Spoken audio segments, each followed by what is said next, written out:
berikan tepuk tangan buat Tuhan kita. Puji nama Tuhan. Kita bersyukur pagi hari ini karena Tuhan Yesus baik. Amin. Bapak Ibu yang dikasih Tuhan dimanapun berada saat ini, saya mengucapkan selamat tahun baru buat kita semua. Bila di tahun yang baru ini kita semua diberkati oleh Tuhan, tidak kekurangan suatu apapun, kesehatan Tuhan berikan bagi kita. Amin. Mari Bapak Ibu yang dikasih Tuhan, kita akan siapkan hati kita. Kita akan berdoa sebelum kita mulai ibadah pagi hari ini. Segala puji syukur kami naikkan bagimu Tuhan buat pagi hari ini. Terima kasih Tuhan kalau kami boleh melewati tahun yang lama Tuhan, dan kami boleh menginjakkan kaki di tahun yang baru ini. Itu semua karena kasih karuniamu, anugerahmu besar dalam kehidupan kami ya Tuhan. Kami tidak dapat membalas setiap kebaikanmu Tuhan. Hanya kami datang memuji, menyenangkan hatimu ya Tuhan. Biarlah setiap pujian kami pagi hari ini Tuhan menyenangkan hati Tuhan Yesus. Bapa, Engkau memberkati setiap jemaatmu dimanapun mereka berada saat ini Tuhan. Yang sakit disembuhkan, yang berbeban berat akan dilepaskan, yang tidak punya pengharapan akan berikan kemenangan baru dari Tuhan Yesus. Yang berduka cita akan dihiburkan oleh Tuhan Yesus. Karena kami percaya Tuhan, Engkau Allah Immanuel dalam hidup kami. Terima kasih Tuhan, berkati setiap jemaatmu dimanapun berada saat ini. Setiap pujian yang kami naikkan Tuhan, kami tahu hanya menyenangkan hati Tuhan Yesus. Biarlah Engkau diberkati Tuhan lewat pujian kami. Biarlah jemaatmu Tuhan disenangkan oleh Engkau ya Tuhan Yesus. Terima kasih Tuhan, terima kasih Roh Kudus. Kami mau memuji dan memuliakan nama Tuhan Yesus pagi hari ini. Haleluya, haleluya. Sama-sama katakan amin, haleluya. Haleluya, kita adalah umat-umat pemenang, amin. Oleh karena itu kita siap menerima janji Tuhan pagi hari ini. Kami terima kuasa-Mu Tuhan, haleluya.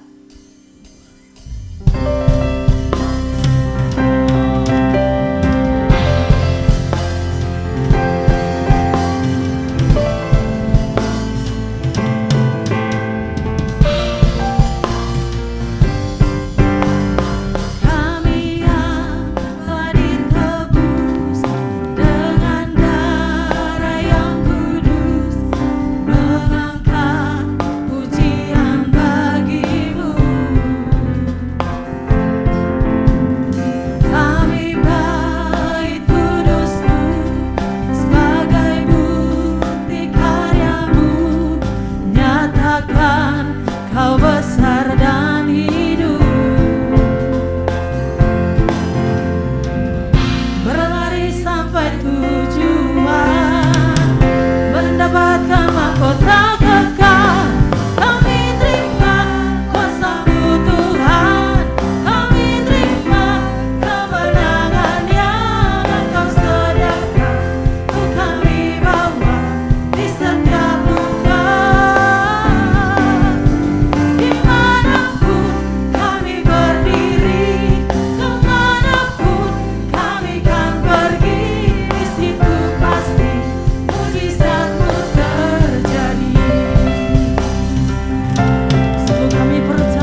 dikasih Tuhan, kita akan sama-sama mendengarkan Voice of Pentecost.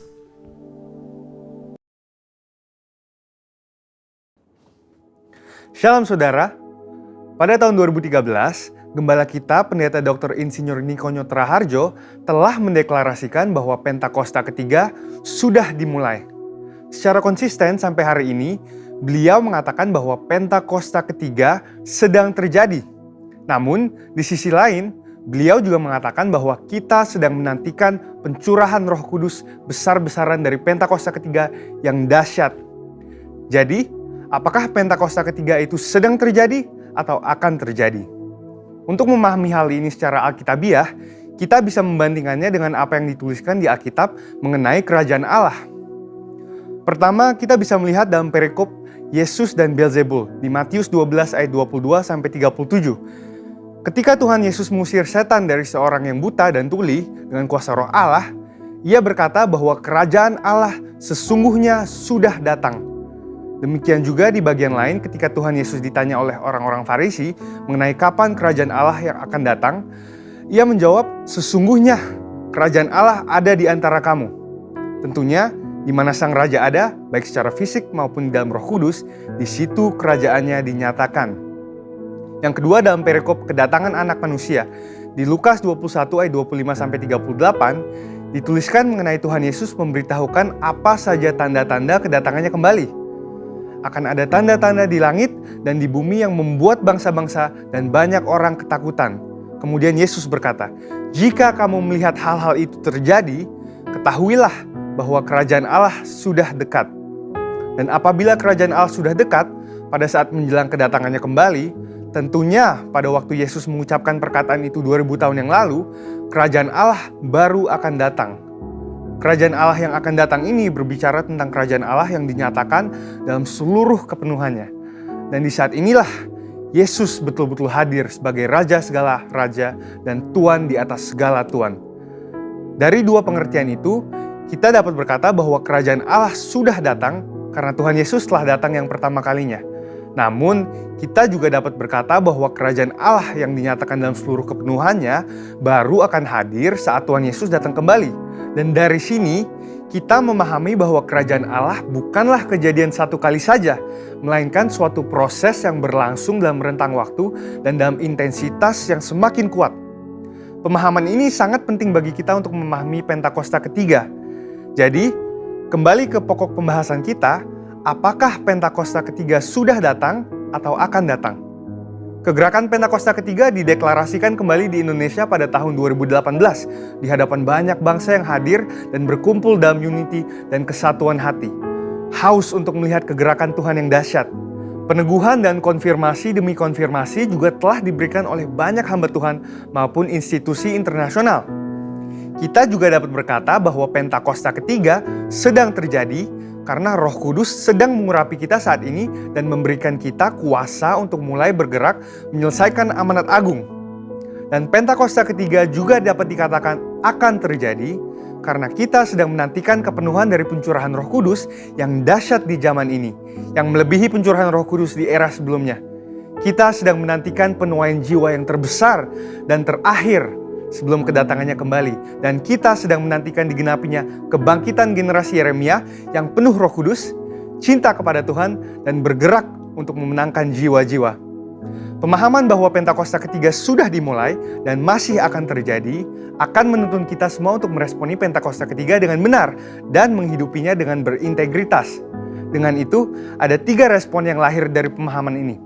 Pertama, karena Pentakosta ketiga sudah dimulai, maka kita harus menjalani hidup kita dengan kesadaran akan identitas kita sebagai seorang utusan Pentakosta ketiga seperti yang dikatakan di Kisah Para Rasul 1 ayat 8. Kedua, karena Pentakosta ketiga sedang terjadi, kita tidak menunggu secara pasif dan menjalani kehidupan seadanya, melainkan kita harus meminta dan mengalami kepenuhan Roh Kudus dan kuasa pemberdayaannya supaya kemuliaannya dinyatakan atas seluruh bumi.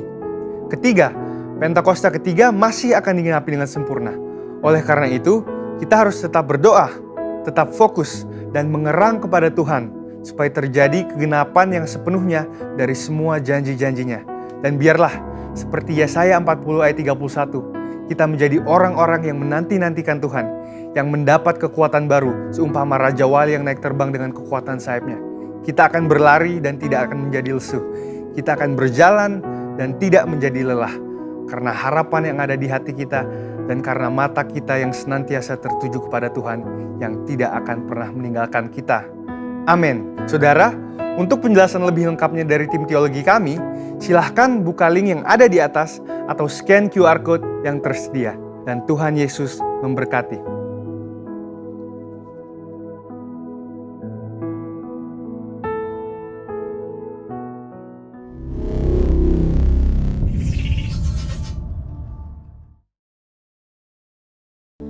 Haleluya Tuhan. Engkau Allah Immanuel ya Bapa. Immanuel.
Tuhan, Engkau pengharapan kami di musim yang baru, di tahun yang baru. Tuhan, kami berpengharapan bagimu sampai selama-lamanya.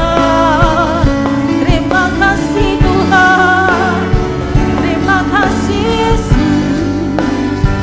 Oh, dimuliakan namamu Tuhan.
Baik Bapak Ibu kasih Tuhan, kita akan mendeklarasikan arti Pentakosta ketiga. Tuhan Yesus memberkati.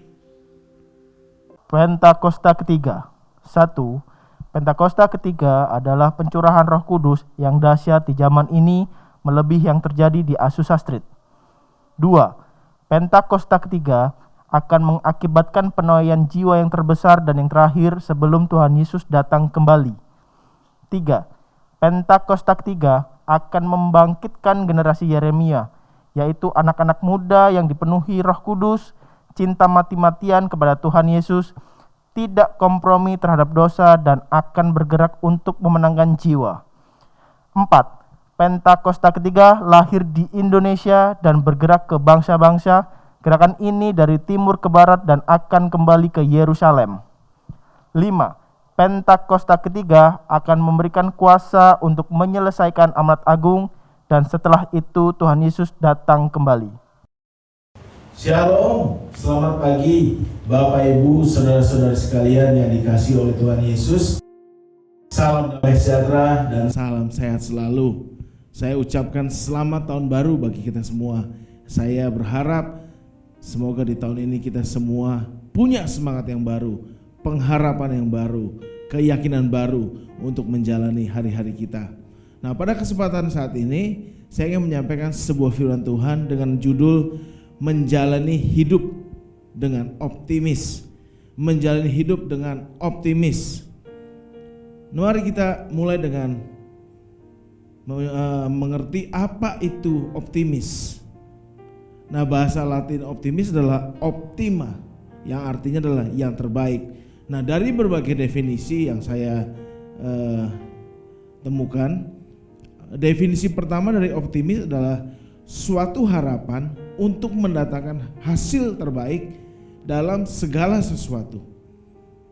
Berikutnya, optimis adalah keyakinan atas segala sesuatu dalam segala situasi dengan berpikir yang positif. Hal yang ketiga adalah optimis adalah orang yang selalu berpengharapan atau berpandangan baik dalam menghadapi segala hal dan situasi. Jadi, singkatnya, optimis itu mengandung yang pertama perspektif atau cara pandang atau pola pikir atau yang disebut juga paradigma. Hal yang kedua, optimis itu mengandung iman, keyakinan. Yang ketiga, optimis mengandung pengharapan. Nah, tentunya sebagai orang percaya, kita tidak hanya belajar optimis dari pandangan yang umum atau general atau sekuler ini. Nah, kita harus belajar juga apa yang Alkitab katakan mengenai optimis, atau dengan kata lain optimis yang alkitabiah. Pertama, optimis yang alkitabiah itu adalah perspektif atau cara pandang atau pola pikir yang benar, atau iman atau keyakinan yang benar sesuai firman Allah, atau pengharapan yang benar sesuai firman Allah. Untuk memulai, mari kita buka suatu ayat dalam Amsal pasal 23 ayat 18. Saya bacakan dari terjemahan baru. Karena masa depan sungguh ada dan harapanmu tidak akan hilang. Dalam terjemahan Amplified Bible dikatakan, surely that is a future and a reward, and your hope and expectation will not be cut off. Nah, kita mengerti bahwa lewat ayat ini bahwa masa depan itu sungguh ada dan harapan kita tidak akan musnah atau hilang. Bahkan dikatakan dalam bahasa Inggrisnya lebih jelas, bukan saja masa depan tapi juga ada upah, pengharapan, kerinduan atau hal-hal yang kita inginkan. Semuanya tidak akan musnah. Kenapa? Karena Yesuslah jaminan kita buat hari esok. Sebab Yesus hidup, ada hari esok. Sebab Yesus telah bangkit dan telah menang, dan juga membagikan kemenangannya bagi kita semua. Itu sebabnya kita disebut umat pemenang, bahkan lebih daripada pemenang. Nah, setelah kita belajar apa itu optimis alkitabiah, mari kita kupas satu persatu. Yang pertama mengenai perspektif, cara pandang, pola pikir atau paradigma. Saya bacakan dulu ayatnya dalam Roma 12 pasal 2. Janganlah kamu menjadi serupa dengan dunia ini, tetapi berubahlah oleh pembaharuan budimu, sehingga kamu dapat membedakan manakah kehendak Allah, apa yang baik, yang berkenan kepada Allah, dan yang sempurna. Jadi mengenai pola pandang, definisinya adalah lensa atau kacamata yang kita pakai untuk memandang diri sendiri, orang lain, kehidupan, dan keadaan. Nah, secara kekristenan kita harus tambahkan satu hal yang penting, cara kita juga memandang Allah kita dan firman Allah. Nah, sangat menarik bahwa Alkitab telah menceritakan kepada kita sebuah kisah yang kita sudah tahu sama-sama, bahwa ketika Musa mengutus ke-12 pengintai untuk mengintai tanah perjanjian yang Tuhan janjikan, yang penuh dengan susu dan madu. Di dalam Bilangan pasal 13 ayat pertama sampai 33 dan sampai seterusnya pasal 14, nanti kita semua bisa baca bersama-sama di rumah masing-masing. Saya bacakan beberapa ayat saja untuk kita mengerti pentingnya cara pandang, pentingnya perspektif, pentingnya pola pikir, pentingnya paradigma. Dalam Bilangan yang pasal ke-13 ayat yang ke-25, demikian firman Tuhan. Sesudah lewat 40 hari, pulanglah mereka dari pengintaian negeri itu dan langsung datang kepada Musa, Harun dan segenap umat Israel di Kades di padang gurun Paran. Mereka membawa pulang kabar kepada keduanya dan kepada segenap umat itu dan memperlihatkan kepadanya sekalian hasil negeri itu. Mereka menceritakan kepadanya, kami sudah masuk ke negeri kemana kau suruh kami, dan memang negeri itu berlimpah-limpah susu dan madunya, dan inilah hasilnya. Hanya bangsa yang diam di negeri itu kuat-kuat, dan kota-kotanya berkubu dan besar, juga keturunan Enak yang telah kami lihat di sana. Orang Amalek diam di tanah Negeb, orang Het, orang Yebus, orang Ameri di pegunungan, orang Kanaan diam sepanjang laut dan sepanjang tepi sungai Yordan. Kemudian Kaleb mencoba mententeramkan hati bangsa itu di hadapan Musa. Katanya, tidak, kita akan maju dan menduduki negeri itu, sebab kita akan mengalahkannya. Tetapi orang-orang yang pergi ke sana bersama-sama dengan dia berkata, kita tidak dapat maju menyerang bangsa itu, karena mereka lebih kuat daripada kita. Juga mereka menyampaikan kepada orang Israel kabar busuk tentang negeri yang diintai mereka dengan berkata, negeri yang telah kami lalui untuk diintai ada suatu negeri yang memakan penduduknya, dan semua orang yang kami lihat di sana adalah orang-orang yang tinggi perawakannya. Juga kami lihat di sana orang raksasa, orang Enak yang berasal dari raksasa, orang raksasa, dan kami lihat diri kami seperti belalang. Demikianlah mereka terhadap kami. Nah, kalau Bapak Ibu perhatikan kisah ini, laporan dari 10 pengintai, laporan yang negatif, laporan yang pesimis, laporan yang tidak ada pengharapan, tidak ada keyakinan, cara pandang yang negatif sama sekali. Sehingga bangsa itu nanti kalau kita baca di pasal 14 menjadi gusar, tawar hati, dan memberontak bahkan. Dan pada akhirnya kita tahu mereka semua binasa di padang gurun. Hanya Yosua dan Kaleb yang masuk ke tanah perjanjian. Nah, cara pandang kita sangat amat menentukan kehidupan kita. Karena dari cara pandang yang benar akan menghasilkan keyakinan yang benar. Nah, keyakinan yang benar itu akan menimbulkan pengharapan yang benar. Lalu pengharapan yang benar itu akan menimbulkan sikap hidup dan perbuatan yang benar. Mari Bapak Ibu perhatikan, kita belajar dari Yosua dan Kaleb yang begitu optimis akan firman Tuhan, begitu optimis akan rancangan Tuhan, begitu optimis akan Allah, sehingga mereka masuk ke dalam tanah perjanjian. Nah, saya tahu bahwa di depan keadaan juga belum menentu, belum bisa pasti 100%, tapi yang pasti adalah Tuhan kita tidak pernah berubah dahulu, sekarang, sampai selama-lamanya. Nah, mari kita lebih lanjut belajar. Dari berbagai survei, ada 7 ketakutan utama manusia. Pada dasarnya adalah sekitar masalah dan penderitaan, yaitu realita kehidupan. Apa sih yang manusia takutkan? Yang pertama, ini sebetulnya sedikit lucu. Manusia itu takut berbicara di depan umum atau public speaking. Bahkan dikatakan dalam beberapa survei, manusia lebih takut berbicara di depan umum daripada kematian. Lalu hal berikutnya, manusia takut gagal, manusia takut miskin, manusia takut terabaikan dan ditinggalkan, manusia takut kehilangan orang-orang yang disayangi, manusia takut kena sakit penyakit, dan pada akhirnya manusia takut kematian. Nah, ketujuh hal ini membuat orang cenderung berpikiran pesimis, berpikiran negatif, memandang hari esok, memandang hari depan. Tetapi kita punya Allah yang hebat, Allah yang dahsyat, Allah yang perkasa dan luar biasa, Allah yang senantiasa memelihara, melindungi, dan menjamin kehidupan kita. Nah, ada satu perkataan kata bijaksana yang disampaikan oleh Sir Winston Churchill. Demikian kata-katanya, seorang pesimis melihat kesulitan di dalam setiap kesempatan, tetapi orang yang optimis itu melihat kesempatan di dalam setiap kesulitan. Nah, hambatan kita hidup tidak optimis adalah ketika kita memandang, berpikir kepada hal-hal yang faktual atau realita atau disebut realitas kehidupan. Padahal Alkitab mengajarkan orang benar hidup oleh karena percayanya. Orang benar itu hidup oleh iman. Nah, iman itu tidak berdasarkan realitas. Iman berdasarkan kebenaran. Iman itu berdasarkan firman Allah. Iman itu berdasarkan pengenalan akan Allah.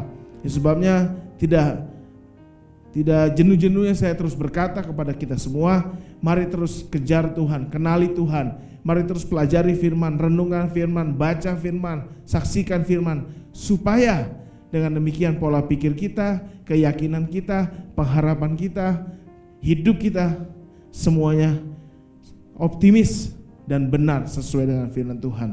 Nah, ada beberapa teladan di dalam Alkitab dari Perjanjian Lama maupun Perjanjian Baru, orang-orang yang menjalani hidup dengan optimis. Yang pertama itu adalah Nuh. Dalam Kejadian 6 ayat 22 dikatakan, lalu Nuh melakukan semuanya itu tepat seperti yang diperintahkan Allah kepadanya. Demikianlah dilakukannya. Nah, kita mengerti dan tahu bahwa Nuh itu diperintahkan Allah untuk membuat sebuah bahtera, yang dimana nanti pada waktunya akan datang banjir yang akan menghapus seluruh dunia. Nah, di situ dikatakan bahwa Nuh melakukan semuanya dengan taat, dengan keyakinan pada perintah Allah, dengan keyakinan pada firman Allah, dengan keyakinan pada Tuhan. Dan di Alkitab dikatakan bahwa selama 120 tahun tidak ada yang mendengar pemberitaan daripada Nuh ini, sehingga yang selamat masuk ke dalam bahteranya Nuh, ketiga anaknya, istrinya, dan ketiga menantunya. Hanya 8 orang saja. Tapi kita belajar dari Nuh ini. Nuh tidak meragukan perintah Tuhan. Nuh tidak meragukan firman Tuhan. Nuh tidak meragukan rancangan Tuhan. Nuh tidak meragukan Tuhan sama sekali. Teladan hidup berikutnya adalah Abraham.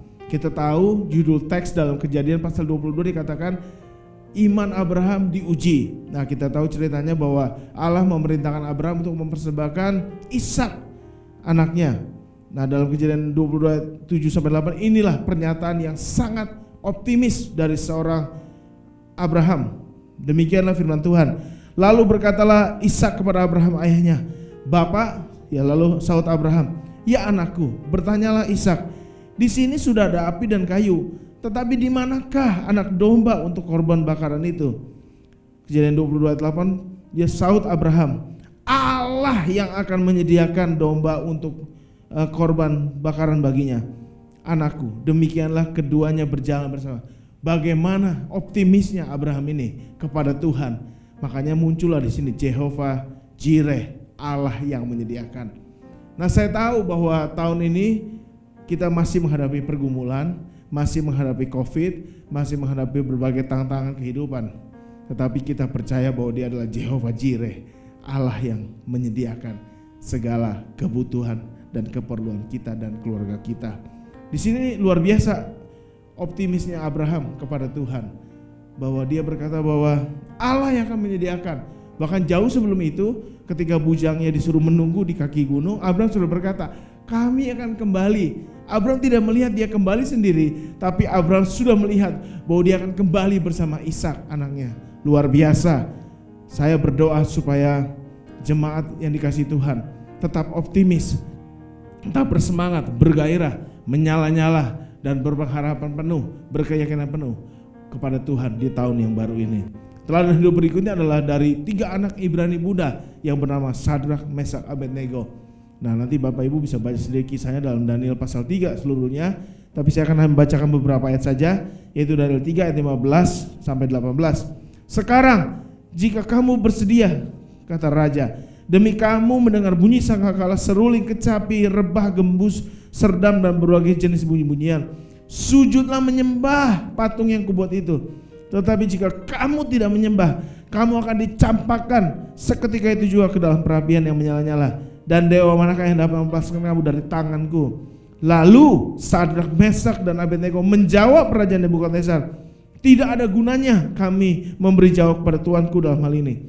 Jika Allah kami yang kami puja sanggup melepaskan kami, maka Ia akan melepaskan kami dari perapian yang menyala-nyala itu dan dari dalam tanganmu ya Raja.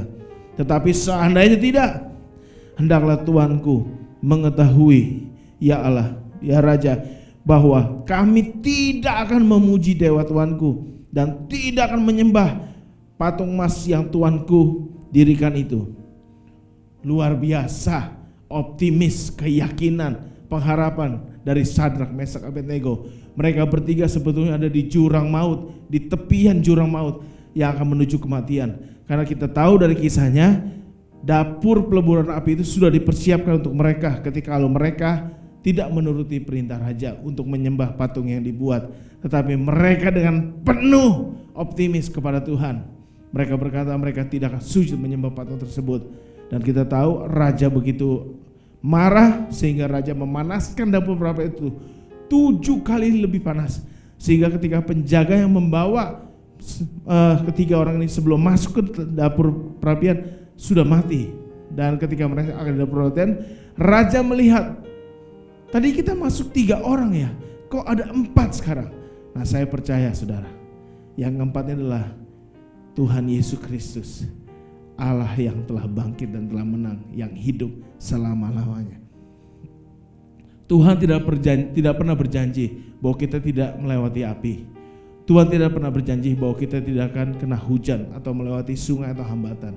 Tapi yang pasti adalah Tuhan berjanji Dia akan senantiasa menyertai kita dalam segala kondisi dan keadaan. Tepat seperti yang dikatakan oleh Daud, sekalipun aku melewati lembah bayang-bayang maut, aku tidak takut bahaya, sebab gadamu dan tongkatmu itulah yang menghibur aku. Nah, sudah lihat bahwa Tuhan senantiasa ada bersama kita, anak-anaknya, menyertai kita, bersama kita. Haleluya.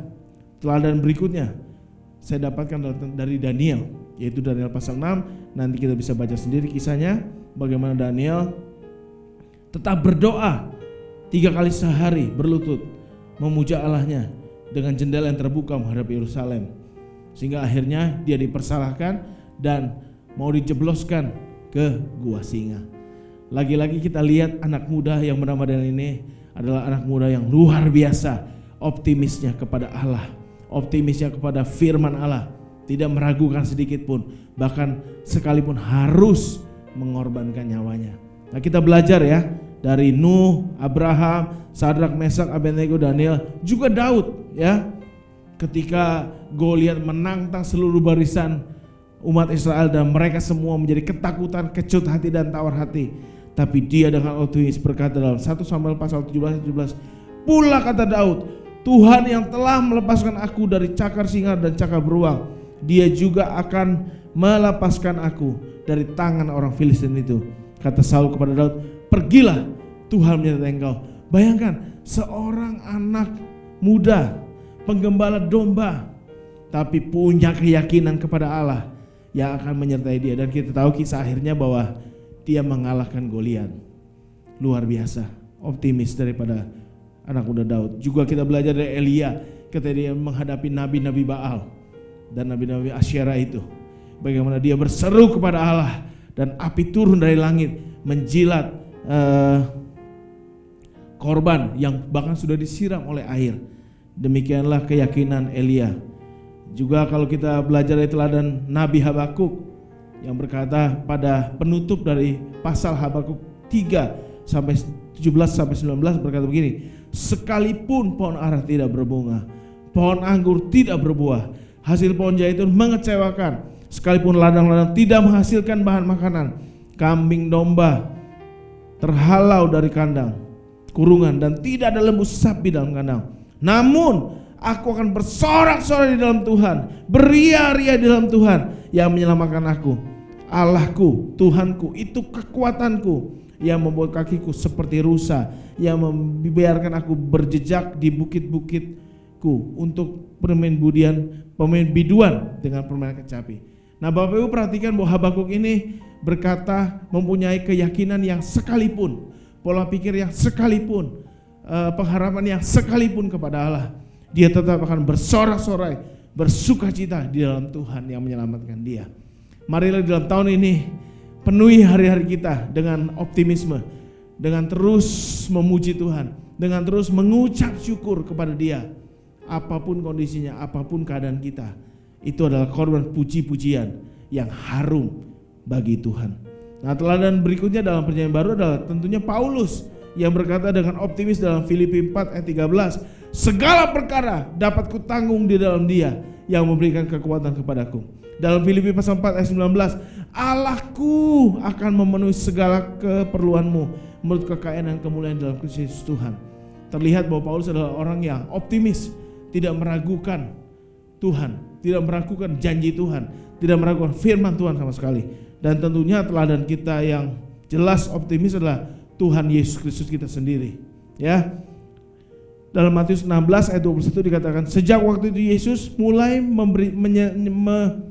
menyatakan kepada murid-muridnya bahwa ia harus pergi ke Yerusalem dan menanggung banyak penderitaan dari pihak tua-tua, imam-imam kepala dan ahli-ahli Taurat, lalu dibunuh dan dibangkitkan pada hari ketiga. Nah, Bapak Ibu perlu mengerti, Yesus ini memberitahu muridnya beberapa kali bahwa dia akan menderita, disiksa, dan mati, tapi juga dibangkitkan. Yesus tidak meragukan sedikit pun bahwa Allah Bapa pada akhirnya akan mempermuliakan dia dengan cara membangkitkan dia. Dan terbukti, Bapak Ibu Saudara sekalian, pada akhirnya Yesus kita bangkit mengalahkan segala kutuk, kematian, dan maut. Dia hidup, bahkan dia naik, duduk di sebelah kanan Allah Bapa, bertahta berkuasa sampai selama-lamanya, dan kita sedang menantikan kedatangan kedua kali, ya. Nah, teladan hidup optimis ini haruslah menjadi indikator, ciri-ciri kita sebagai anak-anaknya Tuhan, sebagai murid-murid Kristus. Mari kita belajar untuk dengan yakin, berpengharapan dan optimis akan hari-hari kita, akan masa depan kita yang Tuhan sudah jamin. Bahkan sampai masa kekekalan pun Tuhan sudah jamin, apalagi masa depan, ya. Namun setelah kita membahas mengenai betapa optimisnya tokoh-tokoh Alkitab tadi, baik Nuh, Abraham, ya, Sadrak, Mesak, Abednego, Daniel, Elia, Paulus, bahkan Tuhan Yesus sendiri, kita juga tahu bahwa mereka semua bukan orang-orang yang sempurna, ya. Bahkan Alkitab dengan jujur dan terbuka menceritakan bahwa sebagai manusia kita juga masih seringkali khawatir, seringkali takut, ya. Ada beberapa tokoh di Alkitab yang saya catat di sini, ya, yang mengalami putus asa, hilang semangat, hilang pengharapan, ya. Yang pertama Ayub yang berkata kepada Tuhan, aku ingin mati saja. Ayub pasal 6 ayat 8 sampai 9. Bahkan Abraham yang adalah bapa beriman tercatat 2 kali berdusta mengenai perkara Sarah istrinya, ketika dia ada di Mesir dengan Raja Firaun dan ketika di hadapan Raja Abimelek, dalam Kejadian pasal 12 ayat 13 dan Kejadian 20 ayat 2. Ishak juga ikut teladan bapaknya, yaitu berdusta juga dalam perkara Ribka di hadapan Abimelek, Kejadian 26 ayat 9. Ribka istri Ishak juga mau mati, minta mati, Kejadian 25 21 sampai 22a. Rahel istri Yakub juga minta mati, Kejadian 30 ayat 1. Musa putus asa atas sungut-sungut bangsa Israel, tercatat dalam Bilangan pasal 11 ayat 13 sampai 15. Daud begitu ketakutan terhadap Raja Akis sehingga dia pura-pura gila, pura-pura sakit ingatan. 1 Samuel pasal 21 ayat 13. Elia setelah mengalahkan 850 nabi-nabi palsu, dikatakan, dicatat oleh Alkitab, dia juga ingin mati dalam 1 Raja-Raja 19 ayat 3 sampai 4. Yeremia putus asa mengutuki hari kelahirannya hingga mau mati saja karena bangsa Israel begitu degil dan tidak mau bertobat, tercatat dalam Yeremia pasal 20 ayat 14 sampai 18. Yunus nabi yang begitu hebat berkhotbah sampai satu bangsa, sampai hewan pun bertobat, tetap juga pada akhirnya sebagai manusia dia berkata, saya mau mati saja. Yunus pasal 4 ayat 2 sampai 3. Mengapa saya sampaikan ini? Tadi setelah kita membahas orang-orang optimis, lawan dari optimis adalah orang pesimis. Kenapa saya perlu membahas ini? Nah, mungkin ada dari Bapak Ibu Saudara sekalian yang sudah patah semangat, patah hati, tawar hati, sudah lemah, letih, lesu, tak berdaya, kehilangan gairah hidup, kehilangan pengharapan. Hari ini saya mau beritahu kepada saudara, tangan Tuhan yang kuat atas hidup saudara, kasih karunia nyata, kuasanya bekerja, menopang, meneguhkan, mengukuhkan, dan akan mengangkat hidup saudara. Artinya apa? Kita tetap percaya, belajar berharap, punya pola pikir yang baik, yang benar sesuai firman Tuhan. Yakinlah kepada Tuhan, yakinlah kepada firman-Nya, yakinlah kepada janji-janjinya. Nah, yang terakhir saya akan membahas adalah bagaimana menjalani hidup dengan optimis. Yang pertama, ini mengenai pola pikir, keyakinan, pengharapan, dan akan menjadi kehidupan yang optimis. Yang pertama adalah yakinilah dan percayalah dan berharaplah dengan pasti bahwa Tuhan adalah Tuhan yang mengasihi kita. Dia baik, Dia peduli kepada kita. Yang kedua, kita harus sadar bahwa Tuhan itu di pihak kita. Yang ketiga, Tuhan selalu bersama kita, menyertai kita. Artinya Tuhan setia. Yang keempat, kita harus percaya pada kasih setia Tuhan, hesetnya Tuhan, ya. Itu kekal untuk selama-lamanya. Kasih setia itu tetap tidak berubah. Kasih setia Tuhan tak berkesudahan, selalu baru setiap pagi. Kasih setia Tuhan itu turun temurun dari generasi ke generasi. Nah, beberapa ayat yang untuk direnungkan mengenai pembahasan terakhir itu Roma pasal 8 ayat 37 sampai 39, demikianlah firman Tuhan. Tetapi dalam semuanya itu kita lebih daripada orang yang menang oleh Dia yang telah mengasihi kita. Sebab aku yakin, tulis Paulus, bahwa baik maut maupun hidup, baik malaikat-malaikat maupun pemerintah-pemerintah, baik yang ada sekarang maupun yang akan datang, atau kuasa-kuasa baik yang di atas maupun yang di bawah, atau sesuatu makhluk lain, tidak ada yang dapat memisahkan kita dari kasih Allah kita yang ada dalam Kristus Yesus Tuhan kita. Kita bersyukur bahwa Allah mengaruniakan anaknya tunggal supaya setiap orang yang percaya kepada Dia tidak binasa. Dan kita telah tahu dari firman Tuhan, Yesus telah dengan rela dan taat sampai mati di kayu salib bagi kita semua. Demikian besarnya kasih Allah bagi kita. Roma 8 ayat 31 berkata, sebab itu apakah yang akan kita katakan tentang semuanya itu? Jika Allah di pihak kita, siapakah yang dapat melawan kita? Perhatikan, Allah selalu di pihak kita. Allah selalu bagi kita. Allah tidak melawan kita, tapi Allah selalu di pihak kita. Sebabnya dikatakan tidak ada yang dapat melawan kita. Apapun itu, siapapun itu. Kita bersyukur punya Allah yang berpihak kepada kita. Matius 1 ayat 23. Sesungguhnya anak darah itu akan mengandung dan melahirkan seorang anak laki-laki, dan mereka akan menamakan dia Immanuel, yang berarti Allah menyertai kita. Saudara, bukan saja Allah mengasihi kita, bukan saja Allah di pihak kita, tetapi Allah juga menyertai kita, diam di dalam kita, bersama kita selama-lamanya. Luar biasa, saudara. Janganlah, dan Ibrani pasal 13 ayat 5-6 berkata, janganlah kamu menjadi hamba uang, cukupkanlah dirimu dengan yang ada padamu, karena Allah telah berfirman, aku sekali-kali tidak akan membiarkan engkau, sekali-kali tidak akan meninggalkan engkau. Sebab itu dengan yakin kita dapat berkata, Tuhan adalah penolongku, aku tidak akan takut apa yang dapat dilakukan manusia terhadap aku. Perhatikan, Dia mengasihi kita, Dia di pihak kita, Dia bersama kita dan menyertai kita, tapi Dia juga berjanji akan setia kepada kita, tidak sekali-kali membiarkan meninggalkan kita, supaya kita dapat selalu berseru kepadanya, berharap kepadanya, berkata, engkaulah penolongku Tuhan.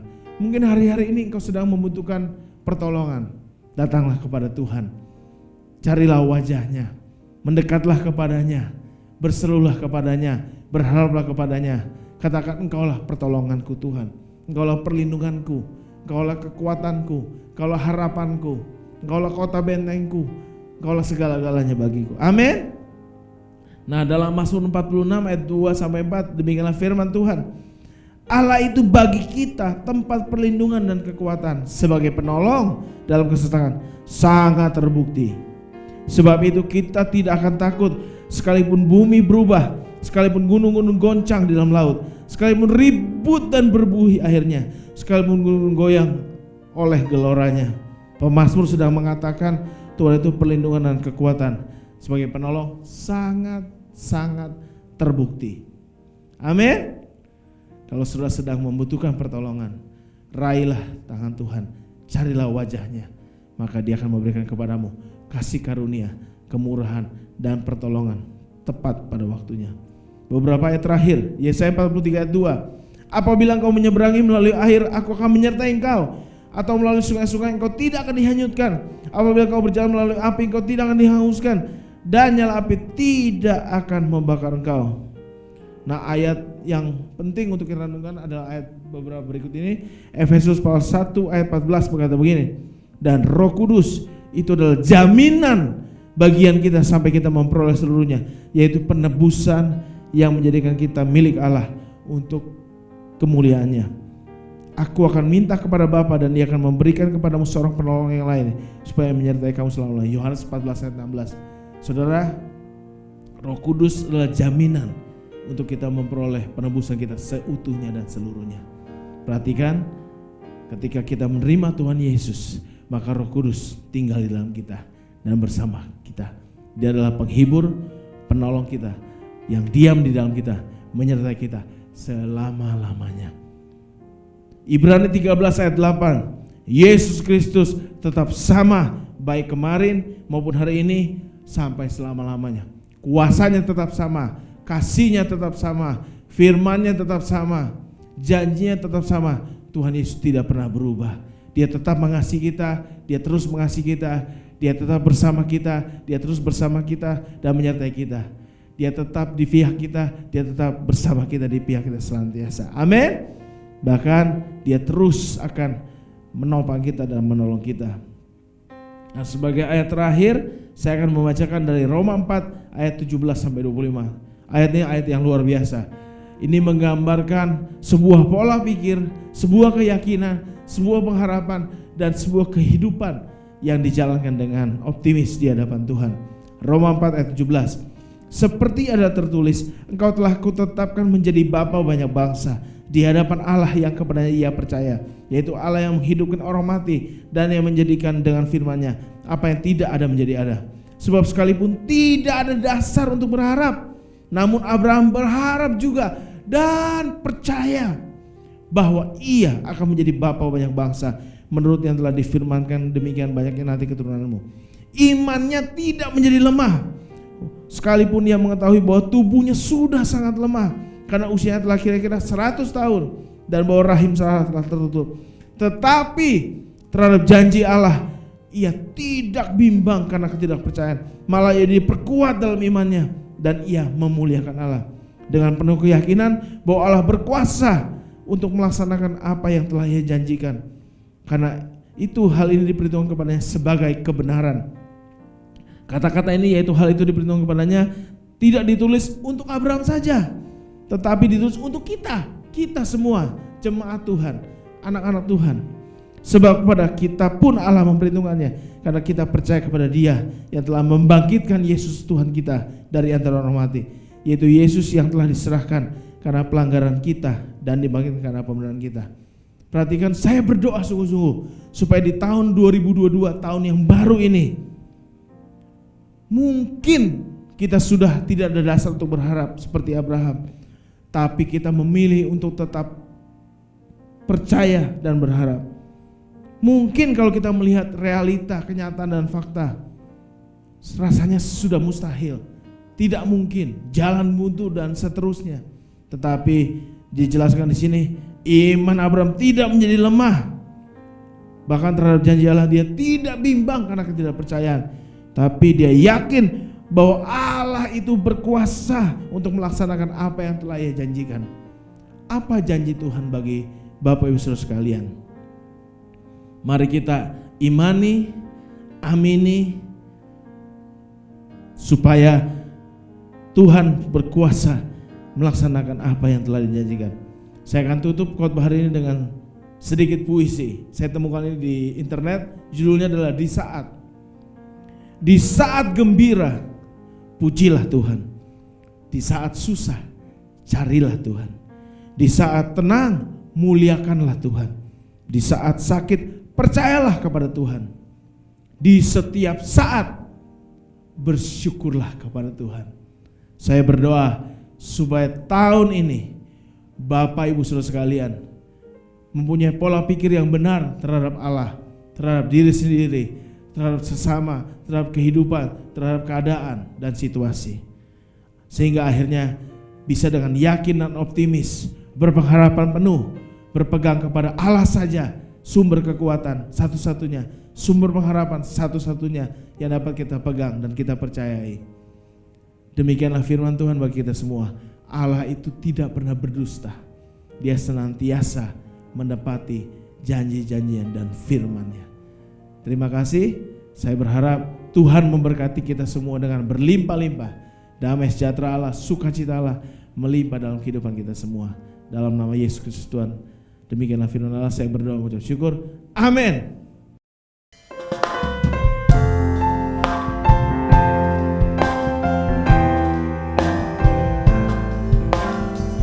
Mari kita sama-sama berpujian kepada Tuhan. Katakan, ku percaya janji-Mu. Ku percaya janji-Mu ajaib, terukir dalam kehidupanku. Ku berserah di dalam kekuatanmu. Ku percaya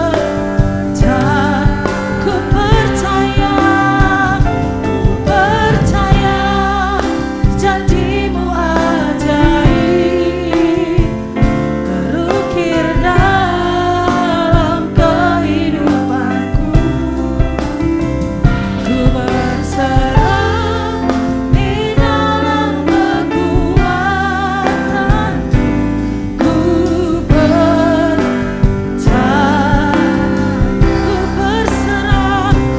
berserah di dalam kekuatanmu.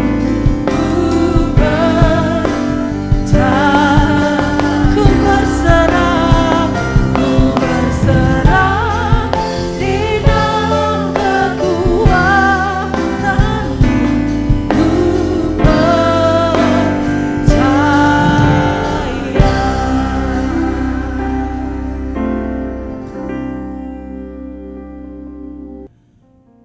Mari kita fokuskan hati dan pikiran kita untuk mengucap syukur atas firman Tuhan yang telah kita dengar.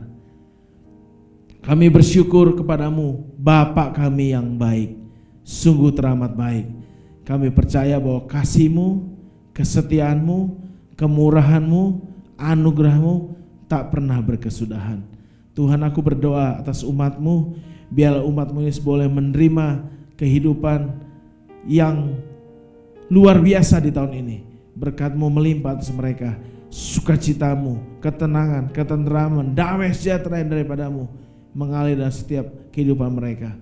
Aku berdoa sesuai firman-Mu hari ini Tuhan, biarlah kami menjadi golongan orang-orang yang optimis Tuhan menghadapi hari esok. Sebab kami tahu Tuhan, sesuai dengan firman-Mu, hari esok punya kesesuaian sendiri. Kami hidup di hari ini mengucap syukur buat segala sesuatunya Tuhan. Berkatilah rumah tangga demi rumah tangga, berkatilah keluarga demi keluarga Tuhan, berkatilah semua usaha, bisnis, pekerjaan, berkatilah kesehatan umat-Mu Tuhan, biar mereka tetap terpelihara aman, selamat dan sehat dalam anugerah dan perlindungan-Mu Tuhan. Nanti saatnya kami akan menerima berkat, doa berkat Tuhan. Kami mengangkat tangan kami, mengangkat hati kami kepadamu. Hamba berdoa, Tuhan memberkati engkau dan melindungi engkau. Tuhan menyinari engkau dengan wajahnya dan memberi engkau kasih karunia. Tuhan menghadapkan wajahnya kepadamu dan memberi engkau damai sejahtera. Tuhan, aku berdoa, biarlah ke atas kehidupan mereka, mereka boleh memperoleh perlindungan, mereka boleh memperoleh kasih karunia demi kasih karunia, mereka boleh memperoleh kasih damai sejahtera yang melimpah Tuhan. Terpujilah nama-Mu. Dalam nama Yesus kita sudah menerima berkat Tuhan, sama-sama kita katakan amin.